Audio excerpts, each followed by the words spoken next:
स्वागत है आपका आध्यात्मिक कथाओं में। हमारे चैनल पर आपको हर रोज नए वीडियो सुनने को मिलते हैं। प्राचीन व प्रचलित कहानियों का मजेदार संग्रह आपको यहाँ सुनने को मिलता है। आपने माघ माह के अध्याय को भी उतना स्नेह व सहयोग दिया। हृदय से मैं आप सभी का आभार व्यक्त करती हूँ। उम्मीद है आगे भी आप इसी प्रकार का स्नेह व सहयोग हमारे चैनल के ऊपर बनाए रखेंगे। आपको यह अध्याय पसंद आए तो please like, share and subscribe अवश्य कीजिएगा एंड कमेंट्स बॉक्स में जय हरि श्री विष्णु अवश्य लिखिएगा। 24वें अध्याय में आपने सुना था कि अधर्म के राह पर चलने व भगवान विष्णु की निंदा करने का फल क्या होता है। प्राणी किस प्रकार उस फल को भोगे बिना नहीं रह सकता, किस प्रकार अनेकों नरकों में भटकता हुआ वह कष्ट पाता है और उसको मोक्ष की प्राप्ति नहीं होती। 25वां अध्याय। तो बने रहिए हमारे साथ अध्याय के अंत तक और भगवान की भक्ति में लीन हो जाइए। लोमश जी बोले, हे ब्राह्मण, इस पिशाच के इस करुण क्रंदन को देवदूती ने उपासना करते समय सुना। वे बैठे न रह सके और तब वे इस आश्रम से निकलकर उस पिशाच के सम्मुख गए। भयानक आकार और क्रूर आकृति वाले पिशाच को इस प्रकार दहाड़ मारकर रोते देखा। इसके गाल भूख के कारण बैठे थे। उसके शरीर पर काले काले लंबे बाल थे। जीभ प्यास के कारण बाहर निकली पड़ रही थी। उसकी दशा से वे समझ गए कि वह महाभयानक पिशाच अति दुर्बल हो चुका है और महान कष्ट में है। दयालु मुनि ने पूछा, हे पिशाच, तू कौन है और इस तरह किस दुख के कारण रो रहा है? तू स्पष्ट कर, मैं तेरी क्या सहायता करूं? मेरे इस आश्रम में प्रभु के प्रताप से कोई जंतु कष्ट नहीं पाता और सभी को वैकुंठ के समान सुख प्राप्त होता है।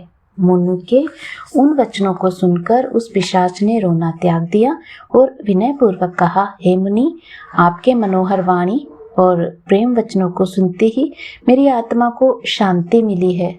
मेरा कोई पुण्य उदय हुआ जिसके कारण आपके दर्शन प्राप्त हुए हैं। पुण्य के बिना महात्माओं से समागम नहीं होता। ऐसा कर उसने अपना संपूर्ण वृत्तांत सुनाते हुए कहा, हे मुनि, अंत समय जिनका नाम मात्र लेने से प्राणी को वैकुंठ की प्राप्ति होती है, उन भगवान विष्णु को मैंने मूर्खतावश अनादर किया था। उसका फल पा रहा हूँ। जो समस्त चराचर के स्वामी हैं, उनसे द्रोह करके मैंने महान कष्ट पाए हैं। भयानक नरक यातनाएं भुगती है और अब मैं पिशाच योनि को भुगत रहा हूँ। यदि मुझे इस योनि से मुक्ति प्राप्त हुई तो मैं निश्चय ही भगवान विष्णु की आराधना करूँगा। इस योनि से दया करके आप ही मुझे मुक्त करवा सकते हैं। देवदूत जी ने आश्चर्य से कहा, हे दुष्ट, तू माया के चक्कर में पड़कर संसार के आधार के साथ ही द्वेष करने लगा। जो स्वयं सृष्टि करते हैं, पालन करते हैं और स्वयं ही संहार करते हैं, उनसे द्रोह करके भला कौन रह सकता है? भगवान के नाम लेने मात्र से पापी तक के इस लोक से मुक्त हो जाते हैं। देव जिनकी यज्ञ का बखान करते हैं, ऋषि मुनि जिनके चरणों की वंदना में सदा लीन रहते हैं, उन नारायण की आराधना तो चारों वर्णों के प्राणियों को चारों आश्रमों का पालन करते हुए करनी चाहिए। वेदोक्त धर्म शाश्वत है, वह सदैव जीवित रहता है। इस सनातन धर्म का पालन करने वाले प्राणी कभी दुखी नहीं रहते। जो असत्य वाले प्राणी कभी दुखी नहीं रहते। जो असत्य का आश्रय लेकर धर्म के प्रतिकूल आचरण करते हैं, निश्चय ही कष्ट पाते हैं। अपना हित चाहने वाले प्राणी को कभी विष्णु और शंकर में भेद नहीं समझना चाहिए। वे दोनों समान हैं और उनमें से किसी का भी द्रोह एक दूसरे को कभी सहन नहीं कर सकते। हे राजन, निश्चय ही विष्णु भगवान से द्रोह करने को तुमको उचित दंड मिला है। जहाँ तक अब तुम्हारी मुक्ति का प्रश्न है, इसका उपाय मैं तुमको बताता हूँ, उसे ध्यानपूर्वक सुनो। देवदूत जी बोले, हे भद्र, माघ मास प्रारंभ होने से पहले ही तुम तीर्थराज प्रयाग चले जाना।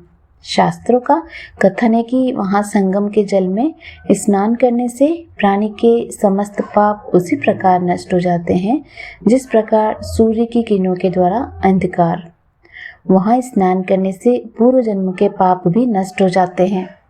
माघ स्नान का फल अद्वितीय है और उस पर तीर्थराज प्रयाग के संगम जल में माघ स्नान करने के फल का वर्णन करना बड़ा कठिन है। संक्षेप में इतना समझ लो कि संसार का ऐसा कोई पाप नहीं जो उसके द्वारा नष्ट नहीं हो सकता। ऐसा कोई यज्ञ नहीं जिसका फल इस स्नान से श्रेष्ठ हो।